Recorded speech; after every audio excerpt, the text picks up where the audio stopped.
Hi, I'm Holly Jors. I'm the acting PEO for Defense Healthcare Management Systems. For those of you that may not know our organization, we are delivering capabilities to transform the military health system, most notably a modern electronic health record. We've also partnered with the U.S. Coast Guard and Veterans Affairs through the Federal Electronic Health Record Modernization Office to deliver a single common record to benefit service members, veterans, and their families. When the PEO was established in 2013, its mission was to transform the delivery of healthcare and advance data sharing through a modernized electronic health record for service members, veterans, and their families.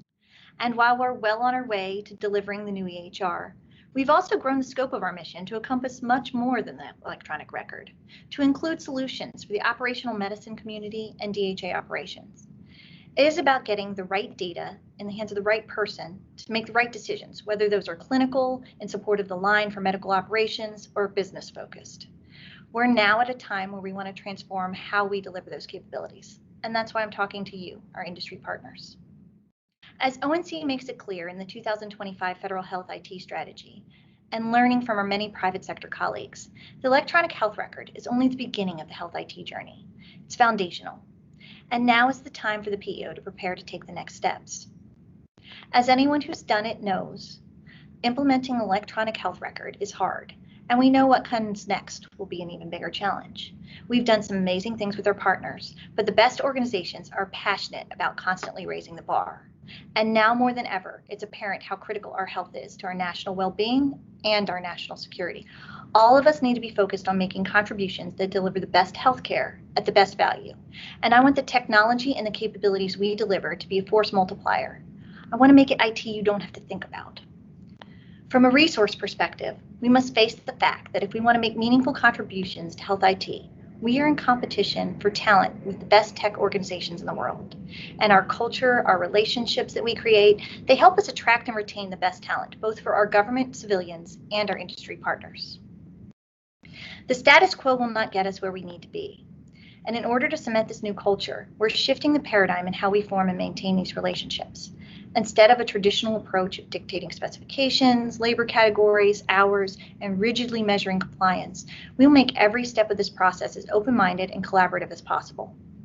Our priority will be on great ideas and contribution, not simply past experience or a staffing plan. We'll seek out methods to collaboratively establish relationships that reward you all the most when we achieve the most success. And we hope you all will choose to lean in with us. Our vision is to become a world-class technology organization that is constantly evolving to deliver new capabilities that enhance the patient experience. We want to create a culture that proactively innovates, isn't afraid to try new things, and consistently focuses on the customer, our nation's service members, their families, and veterans. And we're inviting you to help us. I want to shift the paradigm from the normal, throw the RFP out the door, have industry guess what it is the government wants. We want feedback, not just on the process, but we want feedback to help shape how we do business, how we transform our organization. And I'm really excited about this shift, and I hope you come along with us on this journey. I'd like to introduce Matt Hudson to tell you a little bit more about the process. Thanks, Holly. I'm Matt. I wanted to take a moment before we get into it to welcome Holly to the fray. Though she has been with us in many different roles for a while, I'm excited to start working with her on this new vision in earnest. I know she'll be a huge asset on this journey. She and I first started discussing this probably 2 Marches ago now when she showed up at first as the deputy PEO. So really looking forward to diving into that with her. You know, the message du jour in DoD and its industrial base seems to be about being adaptive, pursuing innovation, doing these things rapidly, and we can't get away from those words. But being rapid and innovative without delivering outcomes is not how we're going to address the problems that are facing us.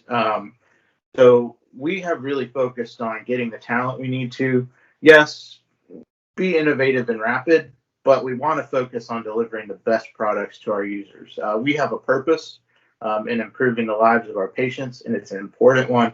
So we're going to take on big challenges to drive the state of our industry forward. That's really important. For those of you who haven't seen me before and aren't familiar with me, I'm the Chief of Contracting here at DHA, supporting all of Holly's missions. And I view it as my job to make sure she has the talent and technology she needs to achieve her vision. Holly talks about a shifting culture, and I'm one of those first shifts. In our previous enterprise acquisition strategy, our contracts were executed by lots of different external organizations with no real tie to our success. Now the buck stops here, it stops with me. Um, if our relationships are not delivering the support required, I'm accountable. And please don't interpret that to mean that we're unhappy with our current partners. It's unquestionable that our success would not have been possible without them. But my philosophy is, even whether performance is poor or whether it's great, that's not a reflection on the contractor. It's a reflection on me. I haven't created the right relationship, or I haven't done enough to keep it fresh.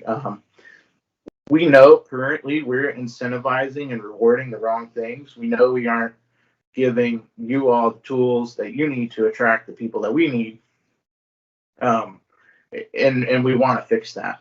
And as Holly sort of alluded to, even if it was perfect, we still want to get better. That's how you stay world class over time. I'm intimately entwined with my PEO colleagues. I'm passionate about and dedicated to their success.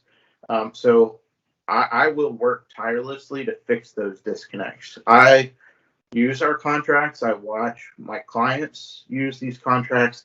I see us miss opportunities to deliver great technology because we don't have the capacity to seize it. And we've never had a contracting team with that viewpoint before. So that's a major change for us. Further, Holly did a great job laying out exactly how our mission and our partnerships are shifting. We've gone through a lot of change. We know that 2025 will look very different than 2020. And 2020 itself, I don't think anyone could have predicted what that would look like from 2013. Even if our execution of the prior strategy had been perfect, that strategy won't come close to satisfying our new needs in the future as our missions shift. So taking all of those factors, as we started thinking about, okay, we have a lot of contracts from that 2013, 2014 timeframe that are ending. We wanted to take a clean sheet, bottoms up approach to a new PEO enterprise acquisition strategy. This 3.0 effort is the first of 4 major actions that we anticipate over the next fiscal year to deliver the whole of the capability necessary to enable the PEO, all of its government partners like the firm, Coast Guard, and all of its programs to have everything they need to enable our prime mission partners to deliver the best products that they can.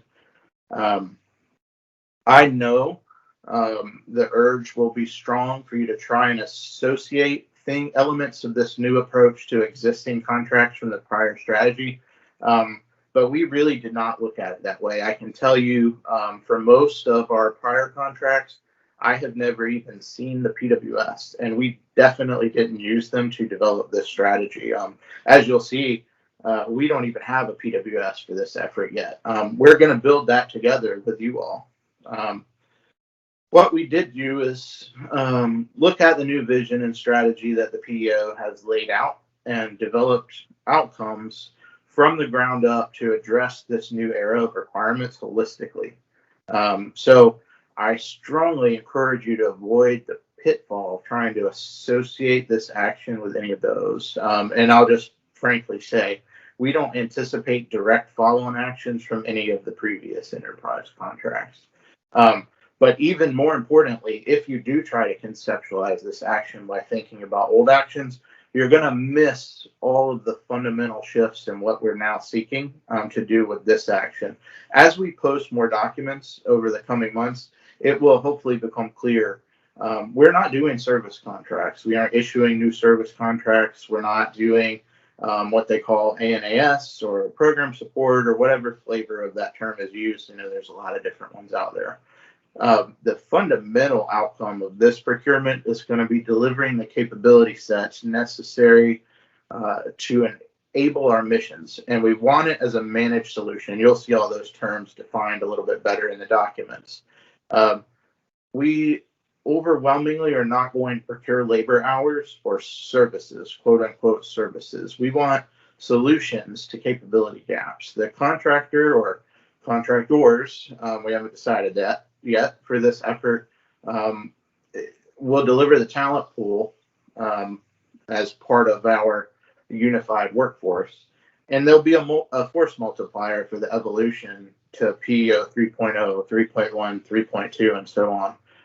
The contractors will own the operation of these capability functions that are necessary to ensure mission success, and they will ensure that they are aligned to our strategic and tactical direction. We're not looking for people to provide bodies, to merely provide administrative functions. We want outcomes. We want ideas. We don't want to just be certifying time cards. I recognize this is a big departure from the traditional way of doing things, but I sincerely believe the right industry partners with the right culture and the right talent will thrive in this paradigm. And when I say thrive, I mean that in all senses. This isn't about us being cheaper or trying to get more for less. This is about us delivering outcomes, delivering values, and aligning all of the incentives, whether it's monetary or your reputation, hand in hand with our success. So clearly, I just want to reiterate, if you're putting together a bid and proposal team for this, who starts by trying to go track down our old PWSs, track down labor categories, hours, all that stuff, you're already behind the curve. This new way of doing business really requires you to think differently. That said, we know this approach is in its early stages and it's not yet perfect. I wanted to make today's announcement to invite the broadest possible participation in helping us make it better. We're seeking candid feedback. We want you to start the gears moving. We want you to start thinking. Like I said about the PWS a little earlier, we want this effort to be collaborative from the first step all the way until the contracts expire. We're baking in collaboration from the go. And I say that analogy to maybe belabor it. To me, this is the sugar in the cake. It's that important. This collaboration is critical. I want to commit to you right now. We'll provide whatever information we can. Unless it tips a competitive scale or creates a security risk, we want you to fully understand the vision, the goals we're trying to achieve, and why we believe there are things that are blocking us from getting there. We'll give you, whatever we can, whether it's unflattering, not necessarily paint us in the best light. We're not going to restrict ourselves. We know that we have to make some pretty robust changes to get there. So if you need something, if you need information to help us refine this approach, let us know. The documents we're posting along with this video will give you those instructions. At the end of the day, we know the people that you hire to become part of our collective organization have many choices about where they work. We really want to be a business partner of choice for the best companies so that you all can be the best places to work for your individual employees. We can't do that without this input. So to help support that, I want to briefly plug our upcoming web and social presence. We're going to be calling that the Hive. This will be our primary point of entry to engagements related to this solicitation and any of our other contracting efforts.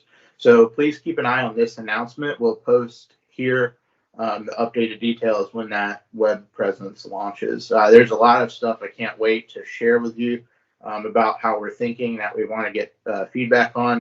But we really want to get to a platform where our engagements aren't 6 months apart. They aren't these big formal things that we have to put together and prepare for. We want micro engagements that are less formal. So we're looking at blogging platforms, some type of maybe Reddit functionality, anonymous, attributed, different. We're looking at everything basically. And we'll be posting a lot of topics. One of my first areas I want to get to is something about teaming arrangements, whether for bid, no bid, prime sub decisions. We got a lot of great feedback on that from our previous RFI, and I'm excited to continue that dialogue. So that's just one of many examples. All that said, we will, to get back to this solicitation, be posting a lot of additional documents over the next month or so that we can start the process of building this solicitation together. So please keep an eye out. What we are trying to get to is a solicitation that leads to proposals with meaningful distinctions that support an open and fair selection of the team that has the best cultural fit to where we're trying to go and whose proposed approach most closely aligns with our mutual success. We want this to build a contractual relationship that evolves with the vision over the life of the contract and reduces all those non-value add drags and barriers due to contract bureaucracy. So keeping that in mind, please tell us where we have blind spots, where we're missing the mark. If we have inadvertently put up a barrier to these goals, it was not on purpose. Please reach out. We want you to really want to win this, not because of bid and proposal and capture rates and dollar and cents, but because your team is more excited to work on this particular mission in this particular cultural environment than you have been about any of your other work. So we want you to know what you need to know to make this an attractive opportunity. And we want to know what you need to know to make decisions about whether you participate, how you participate, whether you want to be a prime or a sub or a joint venture, all of these different things. And we are really looking forward to hearing what you all have to say. We encourage your participation. If there are any government activities out there who want to give us feedback, we welcome that as well. So look at the posting this is attached to and check out the feedback mechanisms that we put in there. At the end of the day, we're really looking forward to creating this relationship that enables us to become a world-class technology organization that changes the lives of our patients for the better. And if we do a good job, maybe even all patients. And that's really the crux. Thank you. I'm really excited about the opportunity to transform how we deliver capability. Thank you for listening today, and I look forward to hearing your feedback as we go through the process together.